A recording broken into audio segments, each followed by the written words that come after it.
Les paraboles sont un trait caractéristique de l'approche pédagogique remarquable du Seigneur Jésus-Christ.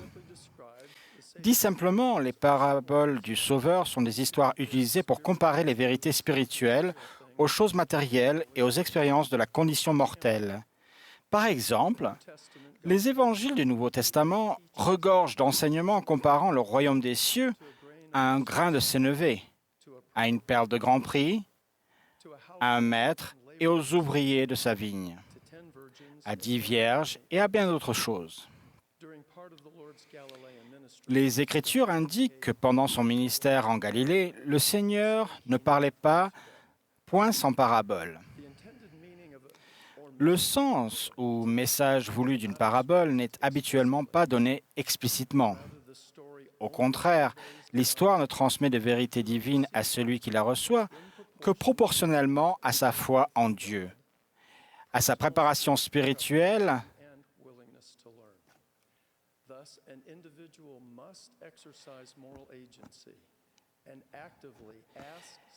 Ainsi, une personne doit exercer son libre arbitre et demander à chercher et frapper activement pour découvrir les vérités intégrées dans une parabole.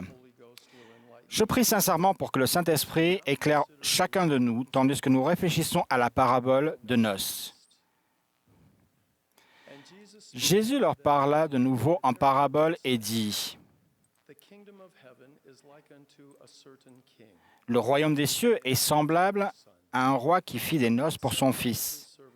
Il envoya à ses serviteurs appeler ceux qui étaient invités aux noces, mais ils ne voulurent pas venir. Il envoya encore d'autres serviteurs en disant : « Dites aux conviés, voici, j'ai préparé mon festin, mes bœufs et mes bêtes grasses sont tués. Tout est prêt, venez aux noces. » Mais, sans s'inquiéter de l'invitation, ils s'en allèrent, celui assis à son champ, celui-là à son trafic. Dans les temps anciens, l'une des occasions les plus joyeuses dans la vie des Juifs était la célébration d'un mariage, événement qui s'étendait sur 1 ou 2 semaines. Pareil événement nécessitait beaucoup de préparation. Et les invités, informés longtemps à l'avance, recevaient un appel le jour de l'ouverture des festivités. Lorsqu'un roi invitait ses sujets à un mariage tel que celui-là, l'invitation était considérée comme un commandement. Pourtant, dans cette parabole, beaucoup d'invités ne viennent pas. Le refus d'assister au festin du roi était un acte de révolte délibéré contre l'autorité royale et une insulte personnelle tant au souverain régnant qu'à son fils.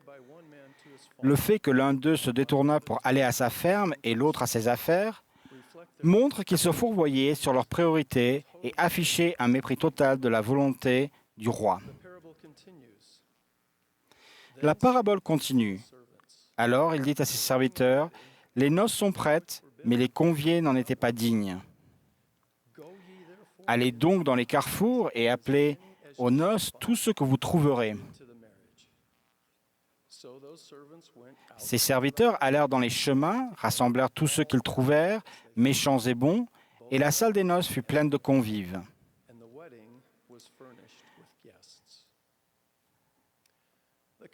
La coutume de cette époque voulait que l'hôte des noces, ou le roi dans cette parabole, fournissent des habits aux invités.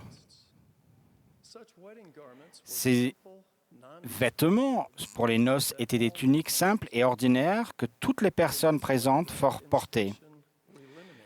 De cette façon, il n'y avait plus de rang ni de position et tout le monde, à la fête, pouvait se mélanger sur un pied d'égalité.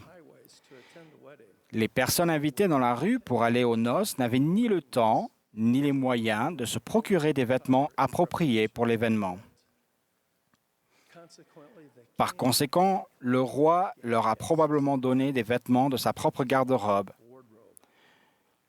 Tout le monde a eu l'occasion de revêtir des vêtements royaux.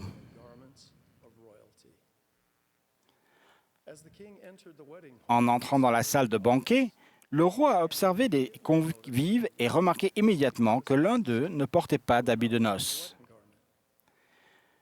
L'homme a été amené devant le roi qui lui a demandé « Mon ami, comment es-tu entré ici sans avoir un habit de noces ?» Cet homme eut la bouche fermée. En substance, le roi demandait « Pourquoi ne portes-tu pas d'habit de noces alors qu'il y en avait un à ta disposition ?» À l'évidence, l'homme n'était pas habillé pour cette occasion spéciale et l'expression « il eut la bouche fermée » indique qu'il n'avait aucune excuse. James E. Talmage nous donne un commentaire instructif sur l'importance des actes de cet homme. Le contexte nous montre bien que l'invité sans robe était coupable de négligence, de manque de respect intentionnel ou de quelque offense plus grave.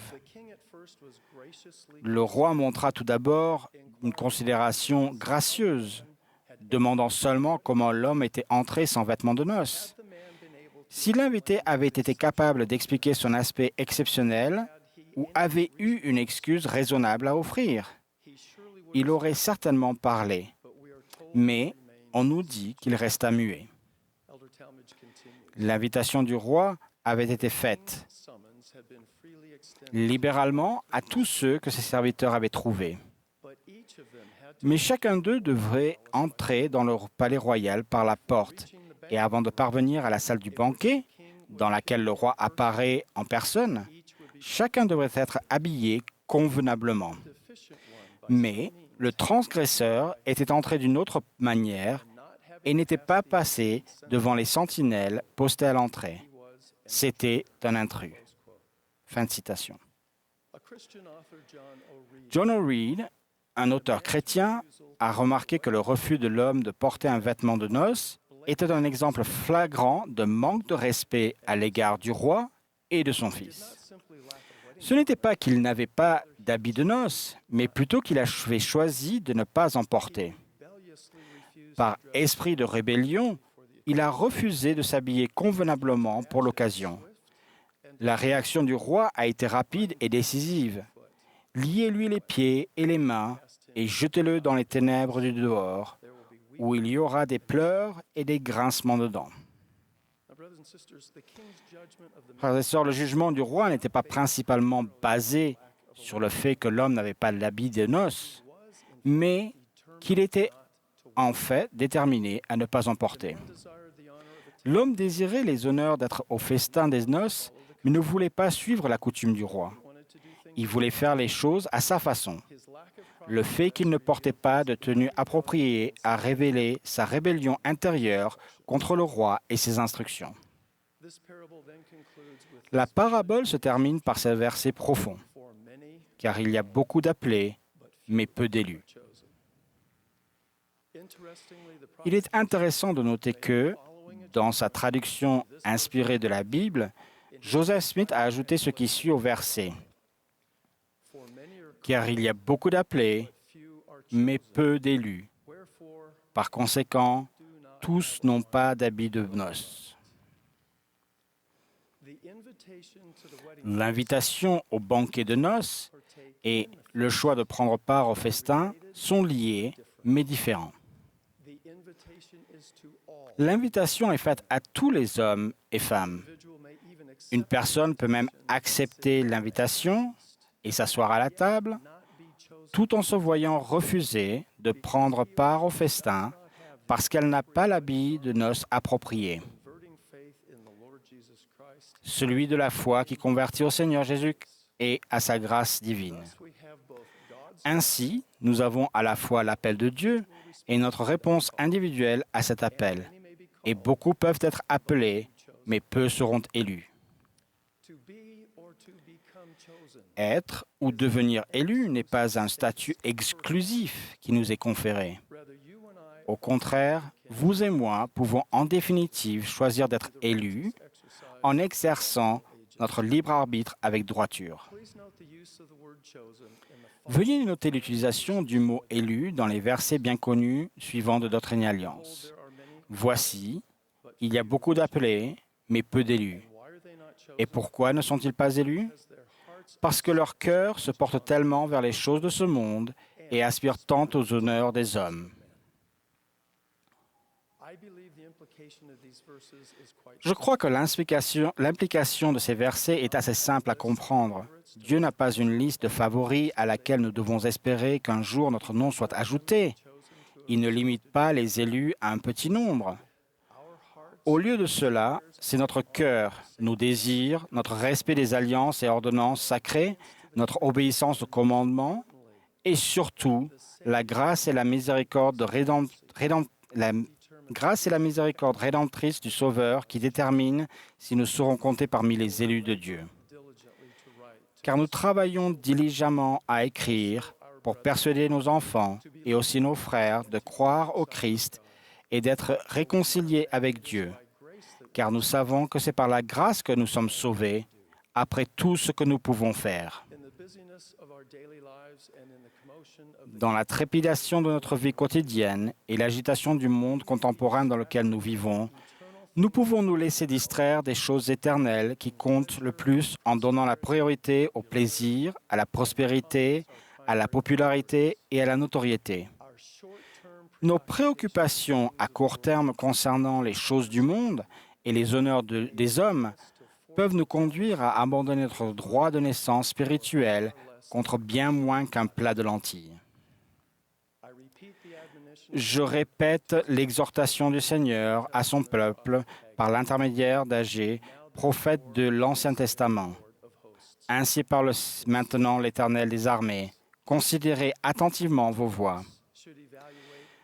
Chacun de nous doit évaluer sincèrement ses priorités temporelles et spirituelles à l'aide de la prière afin d'identifier ce qui, dans notre vie, peut bloquer les bénédictions abondantes que notre Père céleste et le Sauveur sont disposés à nous accorder. Le Saint-Esprit peut nous aider à nous voir tels que nous sommes réellement.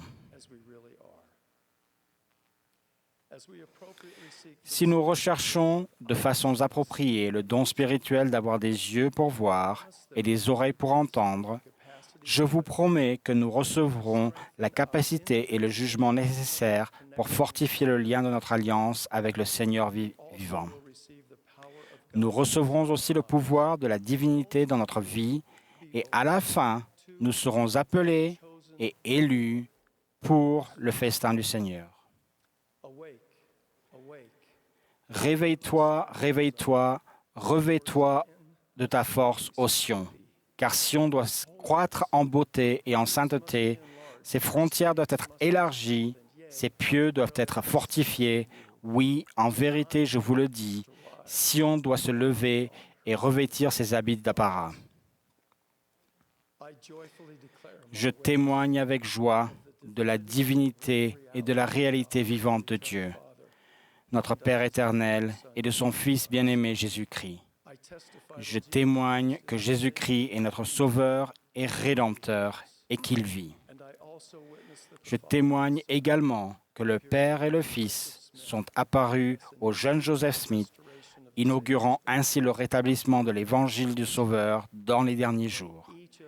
Puisse chacun de nous rechercher et recevoir la bénédiction d'avoir des yeux pour voir et des oreilles pour entendre. C'est ma prière, au nom sacré du Seigneur Jésus-Christ. Amen.